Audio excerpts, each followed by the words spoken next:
मतलब जब ये हमने शूट किया फरवरी में शूट किया, तब सिचुएशन ठीक थी, सारा कुछ सही चल रहा था। उसके बाद देखो बहुत सारी चीज़ें, बड़ी चीज़ें हमारे हाथ में नहीं है।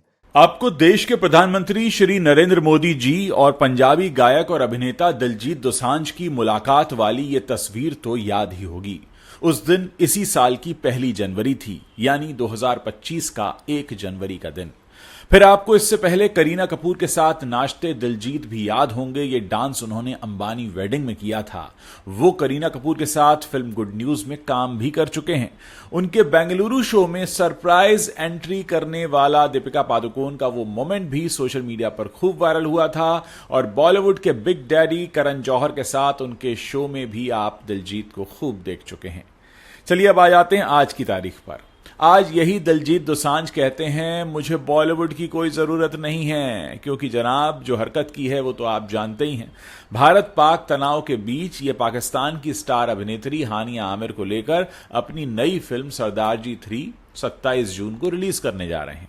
पहली बात तो यह है कि दिलजीत का हानिया आमिर के साथ काम करना यह बताता है कि वो भारत में किसी भी अभिनेत्री को इस काबिल नहीं समझते कि वो उसे अपनी फिल्म में रोल दें या काम करने का मौका दें। ऊपर से ऑपरेशन सिंदूर के बाद वो उम्मीद करते हैं कि उनकी जबान समझने वाले लोग, जो कि ज्यादातर भारतीय मूल के हैं, वो उनकी फिल्म को विदेश में बैठकर देखें।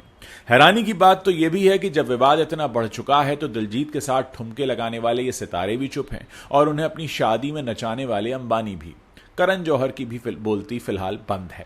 और बॉर्डर 2 जैसी मच अवेटेड फिल्म साइन कर चुके दिलजीत ये भी कह रहे हैं कि उन्हें बॉलीवुड की कोई जरूरत ही नहीं है। दोस्तों, जिन लोगों को यह कहानी नहीं पता है उनको मैं एक बार फिर से बताना चाहता हूं। दिलजीत दोसांझ की जो फिल्म है सरदार जी 3, ये 27 जून 2025 को विदेशों में रिलीज होने वाली है, जिसमें पाकिस्तानी अभिनेत्री हानिया आमिर मुख्य भूमिका में है। ट्रेलर रिलीज होने के बाद सोशल मीडिया पर और फिल्म उद्योग के कुछ हिस्सों में तीखी प्रतिक्रियाएं आई हैं। Federation of western India cine employees ने दिलजीत और फिल्म के निर्माताओं पर भारत में काम करने पर प्रतिबंध लगाने की मांग की है। ये कहते हुए पाकिस्तानी कलाकारों के साथ काम करना बिल्कुल राष्ट्र विरोधी कृत्य है और यह भारतीय भावनाओं का अपमान करता है। तो लोग काफी गुस्से में हैं और यह विवाद तब और भी बढ़ गया जब कुछ लोगों ने हानिया आमिर की सोशल मीडिया पोस्ट को भारत विरोधी बताया, विशेष रूप से ऑपरेशन सिंदूर के संदर्भ में। इसके अलावा पहलगाम हमले में 26 लोगों की मौत के बाद भारत में पाकिस्तानी कलाकारों के साथ काम करने को लेकर अब संवेदनशीलता और बढ़ चुकी है। उधर FWICE ने न केवल सरदार जी 3 को भारत में रिलीज करने पर रोक लगाने की मांग की थी, बल्कि दिलजीत की नागरिकता रद्द करने और उनके पासपोर्ट को जब्त करने तक की बात कही थी। अब इस पर देखते हैं दिलजीत का रुख क्या है, उनकी प्रतिक्रिया क्या आती है। देखिए, दिलजीत ने इस विवाद पर BBC एशियन नेटवर्क को एक इंटरव्यू दिया और अपनी बात रखी। उन्होंने कहा कि फिल्म की शूटिंग फरवरी 2025 में पूरी हुई थी, तब भारत पाकिस्तान के बीच स्थिति सामान्य थी। उन्होंने यह भी बताया कि निर्माताओं ने भारी इन्वेस्ट किया है और यह प्रोजेक्ट उनके लिए आर्थिक रूप से महत्वपूर्ण है। दिलजीत ने कहा, जब फिल्म बन रही थी तब स्थिति ठीक थी, शूटिंग के बाद ऐसी कई चीजें हुई जो हमारे नियंत्रण में नहीं है। निर्माताओं ने फैसला लिया कि अब यह फिल्म भारत में रिलीज नहीं होगी बल्कि इसे विदेशों में रिलीज किया जाएगा। उन्होंने यह भी जोड़ा कि वो राजनीति में नहीं पड़ना चाहते और उनका ध्यान कला और संगीत पर रहता है। और उनका यह भी कहना है कि देश युद्ध में है और इन चीजों पर मेरा कोई नियंत्रण नहीं, लेकिन संगीत और कला ऐसी चीजें हैं जो देशों को जोड़ती हैं। यह बयान उनकी उस अप्रोच को बताता है कि चाहे कुछ हो जाए मेरे देश के साथ, मुझे सिर्फ अपने काम से मतलब। दिलजीत की मैनेजर सोनाली सिंह ने भी एक लंबा चौड़ा नोट जारी किया जिसमें उन्होंने कहा कि फिल्म की शूटिंग मौजूदा तनाव से पहले पूरी हो चुकी थी और इसे निर्माताओं की निजी बचत से वित्त पोषित किया गया है। हमने जो सेविंग्स थी वो इसमें लगाई। उन्होंने इस पूरी आलोचना को निराशाजनक और अनुचित बताया और कहा कि एक क्षेत्रीय फिल्म उद्योग को कमजोर कर सकता है। अब इधर माफी क्यों नहीं मांग रहे दलजीत? क्योंकि दिलजीत दोसांझ के मुंह से सॉरी शब्द नहीं फूट रहा है। दिलजीत कहते हैं कि ये क्रिएटिव लिबर्टी है, क्रिएटिव फ्रीडम है, कि कला और संगीत जो है वो सीमाओं से परे हैं।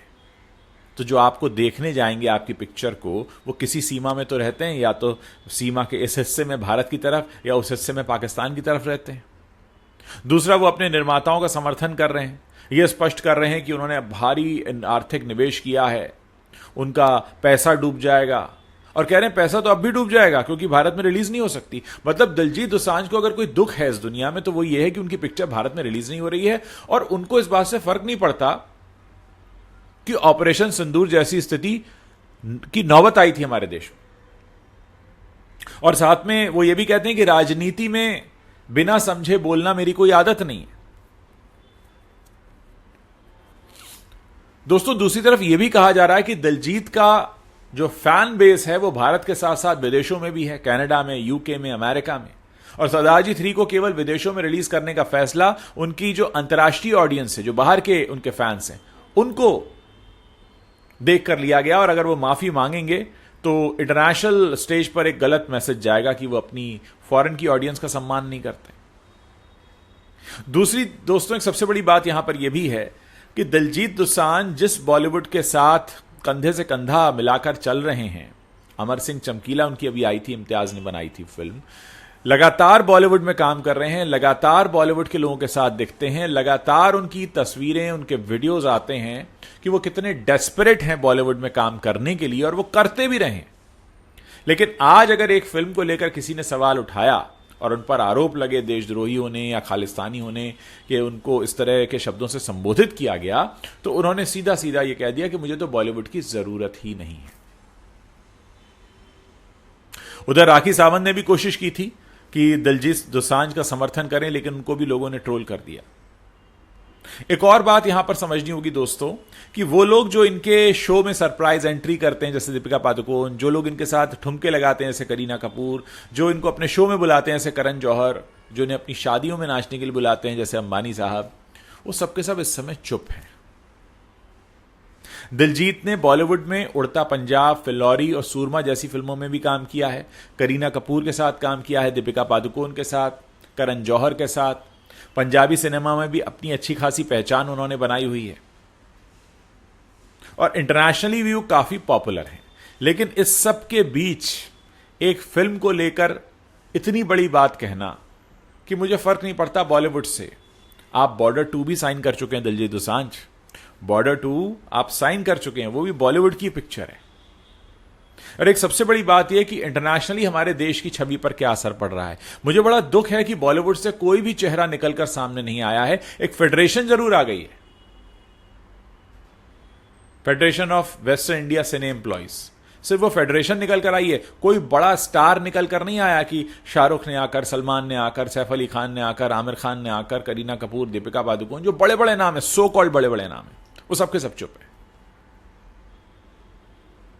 साल की शुरुआत जब हुई थी तो मोदी जी के साथ पिक्चर था, बहुत सारे लोगों ने ट्रोल भी किया था कि मोदी जी जो हैं वो कंगना रनौत से नहीं मिलते, दिलजीत दोसांझ से मिल लेते हैं। साल का 6ठा महीना आया और दिलजीत दोसांझ के बारे में लोगों की राय बदल गई और दिलजीत ये कहते हैं कि भाई मैं माफी भी नहीं मांगूंगा। ना तो उनको माफी मांगनी है, ना उन्हें लगता उन्होंने कुछ गलत किया है। लोगों की भावनाओं का कोई सम्मान नहीं है। जो 26 मासूम मारे गए थे वो कहां के थे? दिलजीत ने माफी न मांगकर यह स्पष्ट किया है कि वह अपनी कला और निर्माताओं के आर्थिक हितों को प्राथमिकता दे रहे हैं, देश को नहीं। उनका मानना है कि कला को सीमाओं से परे होना चाहिए और वो राजनीतिक बहस में पड़ना नहीं चाहते। हालांकि भारत में मौजूदा माहौल और संवेदनशीलता को देखते हुए उनका यह रुख जो है वो किसी के गले नहीं उतर रहा है। यह विवाद न केवल दिलजीत की छवि पर असर डालेगा बल्कि रीजनल सिनेमा और भारत पाक के जो कल्चरल रिलेशंस रहे हैं या आगे रहेंगे या नहीं रहेंगे, उसके लिए भी एक बहुत महत्वपूर्ण कड़ी होगा। ये मैं आपको याद दिलाना चाहता हूं, चाहे महेश भट्ट हो या करण जौहर, इन्होंने जब भी पाकिस्तान के कलाकारों को मौका दिया है कई बार हाथ जोड़ने पड़े। दोस्तों, ये बहुत दुख की घड़ी है हम सब लोगों के लिए कि एक कलाकार जिसको हम पहचान देते हैं, अपना प्यार देते हैं, और वो अपने एक प्रोजेक्ट के लिए पूरे के पूरे देश को भूल जाता है। और अफसोस की बात यह है कि वो चौड़ा होकर यह भी कहता है कि मुझे बॉलीवुड की जरूरत नहीं है, बॉलीवुड के लोगों के साथ घूमता है, और वो बॉलीवुड भी खामोश है, कोई कुछ बोलता नहीं। यानी क्या अब बॉलीवुड को किसी भी चीज से फर्क पड़ना बंद हो चुका है? आप लोग इस पर अपनी क्या राय रखते हैं? अपनी राय आप मेरे इस वीडियो के नीचे कमेंट सेक्शन है वहां लिखकर बता सकते हैं।